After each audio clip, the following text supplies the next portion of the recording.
My name is Jonica Bray and I'm a senior reporter at the Daily Mail. I'm currently in Yunta, South Australia, where I have been covering the case of Gus Lamont, the missing 4-year-old. It's been over a month since Gus disappeared at his grandparents' remote property with no sign of the little boy. I've travelled deep into the South Australian outback to try to speak to the Murray family to hear their side of the story firsthand. But what unfolded when I arrived was something I could never have expected.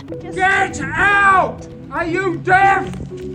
Within minutes, I found myself staring down a shotgun. The wind in the South Australian outback carries more than dust. It carries stories. Stories of resilience, grief, and unanswered questions. And for one family, those questions have never stopped echoing through the empty plains of Oak Park Station. It's been weeks since 4-year-old Gus Lamont vanished without a trace. Police have searched the land, the air, and even the water. Locals have waited, prayed, and whispered theories of what could have happened. But as the world begins to move on, one woman cannot. Gus's grandmother, the last person to see him alive, lives every day with the silence that followed his disappearance.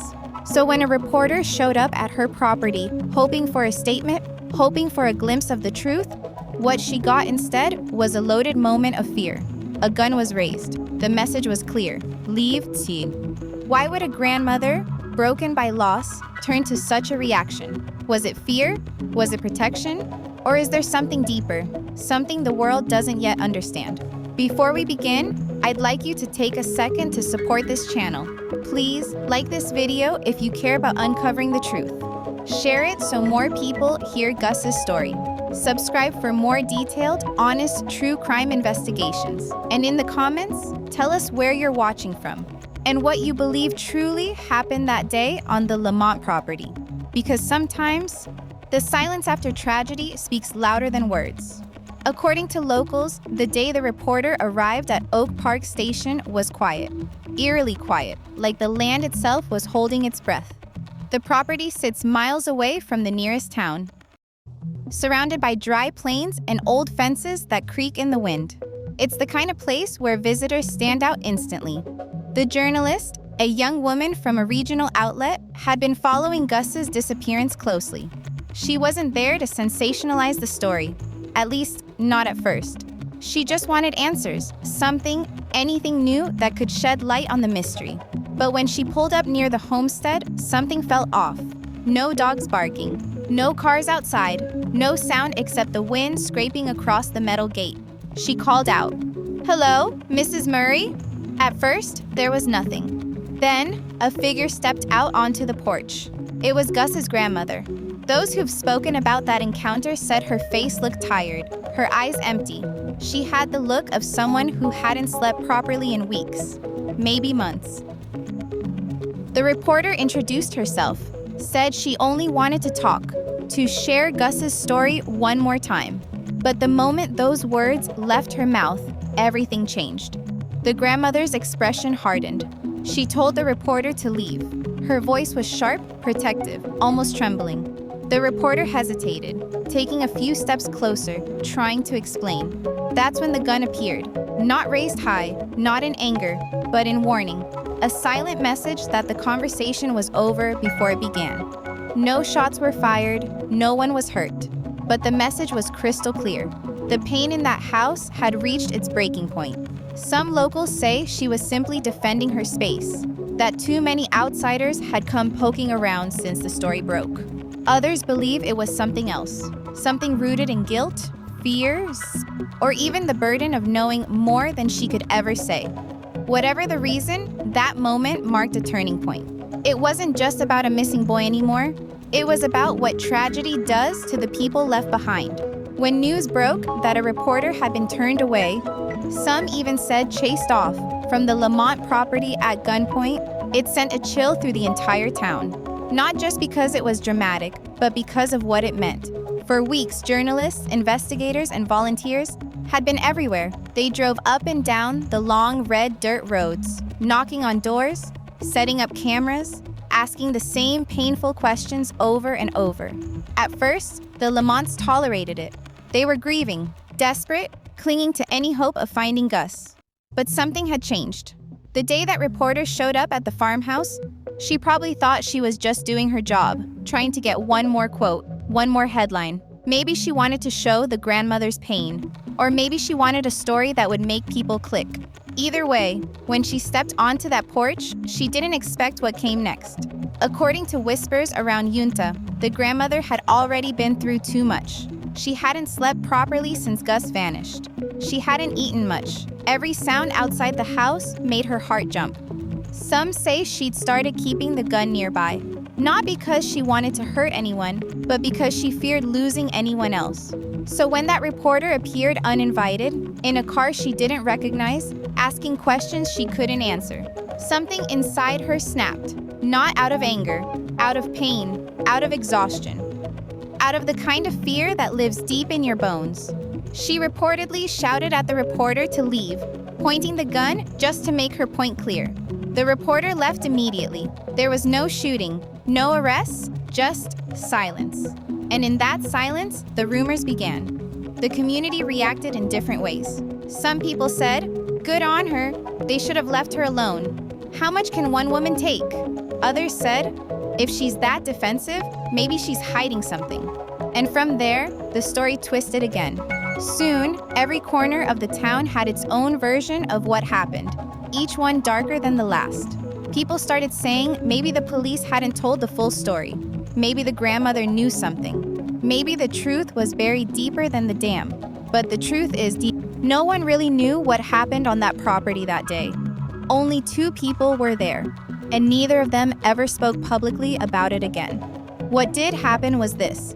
After that encounter, no one else dared to approach the Lamont home. Not reporters, not neighbors, not even local police, unless it was absolutely necessary. The grandmother withdrew completely.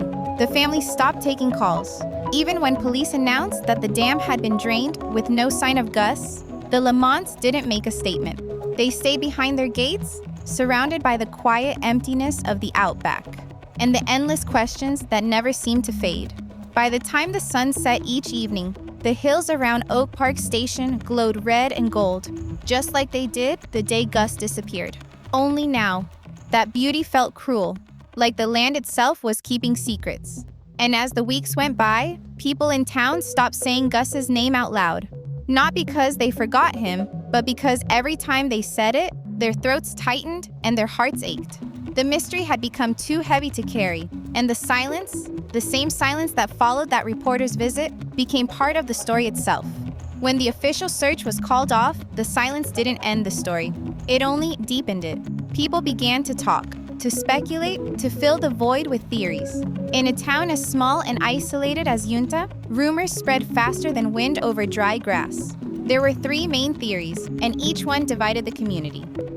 The first theory, and the one police still stand by, is that Gus simply wandered off, says, a curious 4-year-old, chasing something only he could see. Maybe a bird, a sound, or just the thrill of adventure. He could have followed a track, or wandered through the brush until he was lost. The landscape out there is brutal, open, vast, and unforgiving. Once the sun dips below the horizon, the temperature can drop sharply. In that terrain, a child wouldn't last long without food, water, or shelter. Police relied on survival experts who confirmed what nobody wanted to admit. After a certain number of days, there was no realistic chance of finding Gus alive.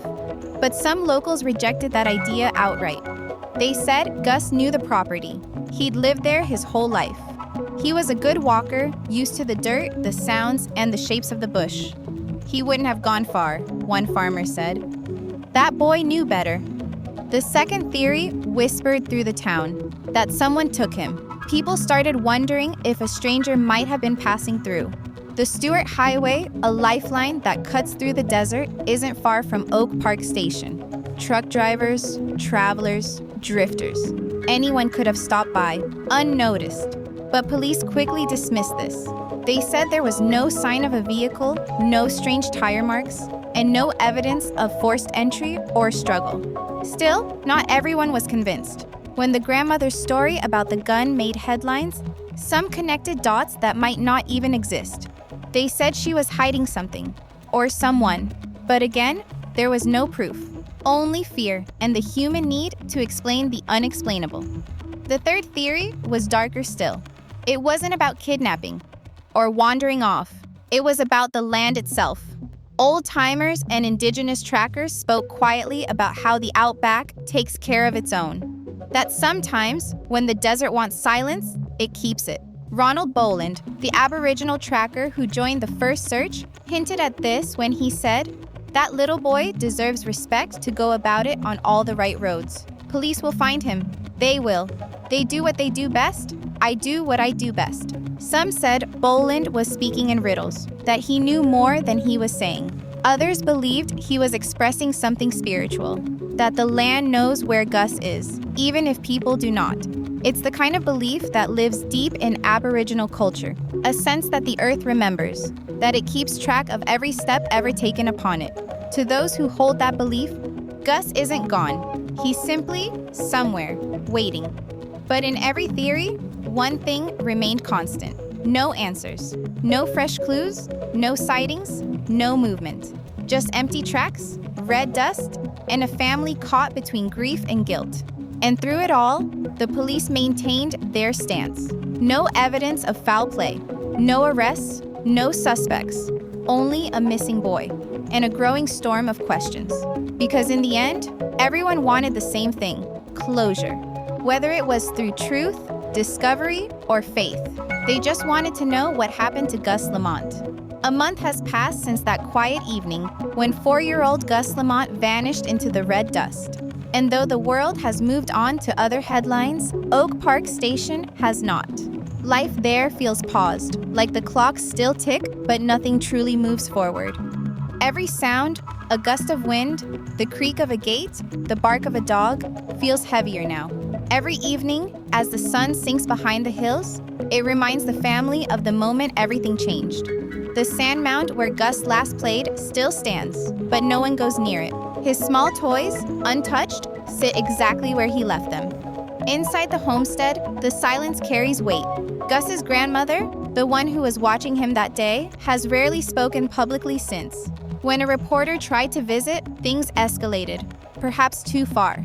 Some say she was angry, others say she was terrified. But beneath that reaction, there's something deeper, trauma.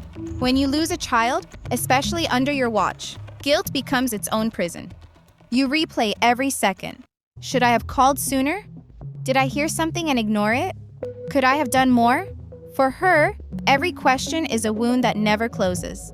And when strangers come asking questions, when cameras show up on your land, it's not hard to understand why she snapped. It's not hatred, it's hurt.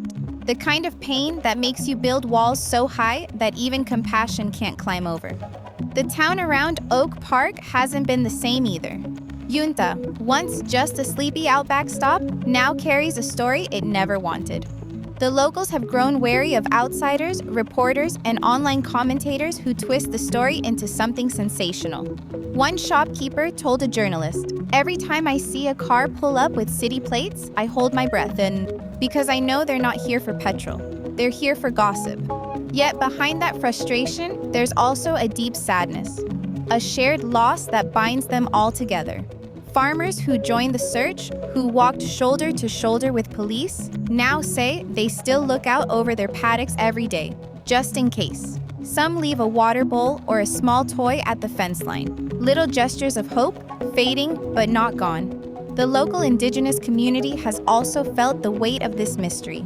For people like Ronald Boland, who track with both skill and spirit, the case isn't closed. It's unfinished business. They believe the land remembers where Gus is, and until the land decides to give him back, no amount of searching or technology will succeed. That belief, quiet, powerful, and rooted in generations of experience, gives some a sense of peace. But for the family, it's harder. They need something tangible, a piece of clothing, a shoe, a sign, anything. Assistant Commissioner Ian Parrott continues to stand by his statement that Gus most likely wandered off. But even he admitted it's a mystery we can't yet explain. Behind the formal words, you can hear something more, the same disbelief everyone feels. Because even for seasoned officers, this case doesn't add up. No scent trails for the dogs, no clear footprints, no remains. Nothing but one small boy and a whole lot of emptiness. As the days turn into weeks, and weeks into months, one question lingers in every conversation, every thought, every sleepless night. How can someone so small, in a place so open, just vanish? And maybe, just maybe, that's the hardest part. Not the waiting, not the wondering, but realizing that sometimes, even in a world with drones, satellites, and endless resources, a mystery can still slip through our fingers like dust on the wind. If you followed Gus's story this far, remember, this is more than a headline. It's a family still searching for peace, and a town still living with questions. Don't forget to like, subscribe, and share, because the more people who hear, the harder it is for Gus's story to fade away. The days following Gus Lamont's disappearance felt endless for his family. The property, once filled with the familiar hum of life, sheep bleating, wind brushing through the dry grass, and Gus's laughter echoing across the yard, had become a place of unbearable silence. But silence doesn't stop curiosity. Reporters began showing up near the fence line of the Lamont property, desperate for updates. News vans came and went. Drones hovered over the parched land, capturing every shadow, every footprint, every glance from the family that still lingered in disbelief. It was on one of those long, unbearable afternoons that things took a darker turn. A journalist, said to be young, persistent, maybe even well-meaning, walked up the gravel path toward the old farmhouse. She carried a notepad, a microphone, and the same question everyone had been asking for weeks. Do you believe Gus is still out there? But the grandmother, exhausted and hollow-eyed, had no more words to give. She had watched strangers pick apart her every movement. The way she spoke, the way she looked at the ground, the way she hadn't cried in front of cameras. Every second of her pain had been turned into speculation. As the journalist approached the porch, what happened next would send whispers through the entire town. The old screen door creaked open, and there she was, the grandmother holding a small shotgun, the kind used on farms to keep foxes away. Her hands trembled, not with anger, but with fear. Her voice cracked through the dry wind. "Get off my land!" The reporter froze. She hadn't expected this. She tried to explain, saying she only wanted to help tell Gus's story, but the grandmother's tone left no room for misunderstanding. Years of rural isolation, weeks of sleepless nights, and a flood of grief had built up to this single moment. Neighbors later said they couldn't blame her. They said the press had camped too close, flown drones overhead, and even knocked on her door past midnight. The Lamonts were no longer a family in mourning. They had become a spectacle. No shots were fired that day. The journalist backed away slowly, shaken, but unharmed. Still, the story spread quickly. Some called it a meltdown. Others called it a mother's breaking point. But for many who truly understood, it was something deeper. The raw, uncontrollable reaction of a woman who had lost more than anyone could imagine. Grief does strange things. It doesn't follow rules or stay quiet for the cameras. In that moment, the grandmother wasn't hostile. She was haunted. Every question from the outside world felt like an accusation. Every camera flash, a reminder that she still didn't have answers. Her pain had reached a point where silence wasn't protection anymore. It was defense. And as the journalist's car drove away down the long, red dust road, the property returned to quiet. The same quiet that had been there since the day Gus vanished. Only now, it carried something heavier. A warning that even hope can start to feel like intrusion. News of the grandmother's confrontation spread faster than anyone expected. By the next morning, headlines began to twist the story. Some wrote, "Grandmother of missing boy turns gun on reporter," while others phrased it more gently, "Grieving family reaches breaking point." But no matter how it was told, one truth remained. People were talking again about Gus Lamont. For the locals, the story felt different. Those who lived near Oak Park Station understood what outsiders didn't, that the Lamonts weren't dangerous, just devastated. They'd seen the grandmother at the local store months before, smiling as Gus helped carry groceries to the car. They remembered her as soft-spoken, kind, always offering tea to visitors. So when they heard what had happened, many didn't judge her. They said grief had finally spoken louder than words. The media, however, smelled a different kind of story. Reporters swarmed the area again, not to talk about Gus, but to talk about her. Suddenly, the disappearance of a 4-year-old child was tangled in speculation about whether the grandmother knew more than she was saying. They replayed her voice again and again on TV. "Get off my land." To some, it sounded like fear. To others, guilt. But in truth, no one really knew.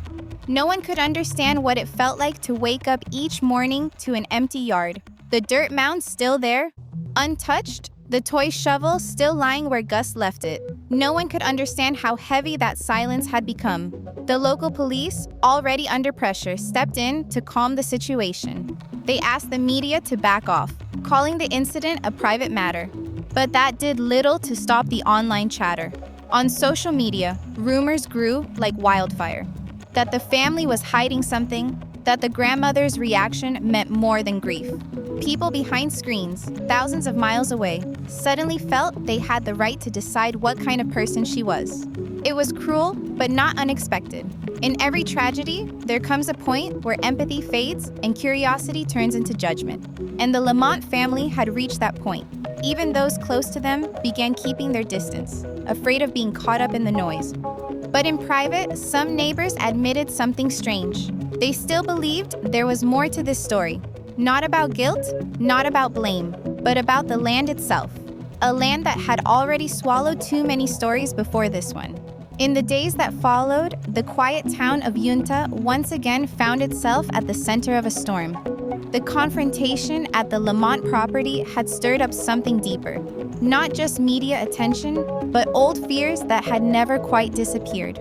Locals began to talk again, softly at first, about how strange it was that so many people had vanished or gone missing around those remote stations over the years. About how the land out there seemed to remember things, to keep secrets long after everyone else stopped looking. A few older residents recalled similar stories from decades ago. Travelers who never made it to the next town. Drovers who set out for water and never came back. It was the kind of talk that usually stayed quiet, shared only over late-night tea or at the local pub when the night got long and the air heavy. But now, with Gus's name back in the headlines, those whispers turned to unease. The draining of the dam had been supposed to bring answers, maybe even closure. Instead, it had brought nothing but more questions. If Gus wasn't in the dam, and if he hadn't wandered off too far, then where could he be? Some said it proved he was taken. Others said the land had simply hidden him too well. But one thing united everyone, the feeling that the story wasn't over. Every time the wind swept through the open plains near Oak Park Station, it carried a quiet reminder of the boy whose laughter once echoed there. The farmers nearby said their dogs still stopped and stared toward that same dirt mound, as if waiting for something that never came. And the grandmother, she no longer spoke to anyone. The gun, the reporters, the chaos, it had been too much. She stayed inside most days, curtains drawn, the world outside moving on without her. But for those who lived nearby, they said sometimes, late at night, a single light still burned from her kitchen window. They said it stayed on until morning, as if she was still waiting for the sound of small footsteps coming home. The investigation officially remained open, though no new leads were shared with the public. Police called it an ongoing effort. Locals called it a haunting. And whether it was guilt, hope, or something else entirely, everyone knew one truth. Until Gus was found, one way or another, this land and the people on it would never truly rest. Months have passed since the official search was scaled back, yet the story of little Gus Lamont continues to weigh heavily on everyone who followed it. Time has dulled the headlines, but not the ache. The boy's face, that small, curious smile beneath a wide-brimmed hat, remains etched in the hearts of many Australians. For those who live near Oak Park Station, the silence has become its own kind of reminder. What used to be the sound of helicopters and search teams calling out through the plains has been replaced by the low hum of wind across the empty land. Even the animals seem to move differently now. Slower, more cautious, as if they too can sense that something sacred was lost here. The grandmother has retreated into a kind of quiet no one dares to disturb. Neighbors say she still tends to the garden where Gus once played, his little toy spade still resting near the fence line. Every so often, she can be seen looking toward the dirt mound, the same spot where he was last seen. It's as if she's waiting for the day he'll come running back, laughing and covered in dust, just like before.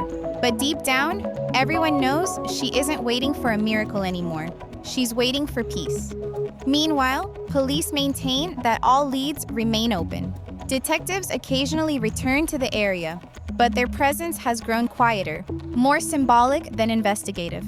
They walk the grounds, speak to locals, and leave again, carrying with them the same unanswered questions they arrived with.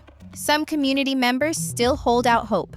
They organize small vigils, light candles, and share old photos on social media, hoping that maybe, somewhere, somehow, someone knows something. But as weeks turn into months, that hope becomes softer, almost fragile. Not gone, but tender, like a wound that refuses to fully heal. And through it all, the story of Gus Lamont remains both a mystery and a warning. A reminder of how vast, unpredictable, and merciless the Australian outback can be. It reminds us that sometimes, even with all the technology, manpower, and heart poured into a search, the land has the final word. Because out there, in those open plains where the horizon stretches endlessly, answers don't always come. And when they do, they often come too late. But maybe, just maybe, one day, the wind that carried Gus's laughter away will carry back a piece of the truth. Until then, his story will remain unfinished, a name whispered across the desert, and a question that still haunts the hearts of many. As the sun dips below the horizon at Oak Park Station, the world seems to pause, caught between what was and what's still unknown. The story of Gus Lamont isn't just about a missing child. It's about a mystery that has left an entire nation quietly asking, how could a boy simply disappear? Families across Australia still hold their children a little tighter when they hear his name. The land, the silence, the unanswered questions, they all blend into a feeling that's impossible to shake. It's not just grief. It's the haunting sense that somewhere out there, a truth still hides, waiting to be uncovered. For Gus's family, each day is another test of strength. They've faced scrutiny, heartache, and unbearable loss, yet they continue to hope for closure. Not for the cameras, not for headlines, but for peace. And that hope, fragile as it is, has kept the story alive far beyond the dusty fences of their remote station. But maybe this is where the rest of us come in. Because stories like Gus's, they fade when people stop talking about them. When the spotlight moves on, and when the news cycle forgets, that's when the silence wins. So if you're listening right now, don't let that happen. Keep his name alive. Share his story. Let people know that some questions still need answers. If you have any information, no matter how small, contact South Australia Police. Even the tiniest detail could mean something. And if you don't, you can still help. By sharing Gus's story, by reminding others that behind every headline is a family, a child, a community still waiting for truth. This isn't just the story of Gus Lamont. It's the story of every missing child who never got the chance to come home. And as long as there are voices willing to speak their names, their stories will never truly be lost. If this story touched you, please subscribe, like, and share this video. It helps more people hear about Gus's case and keeps his story from being forgotten. Turn on the notification bell so you never miss an update as we continue to follow this heartbreaking but important story. This is Detectives Deco, where we uncover the truth, one mystery at a time. Until next time, stay curious, stay kind, and never stop asking questions.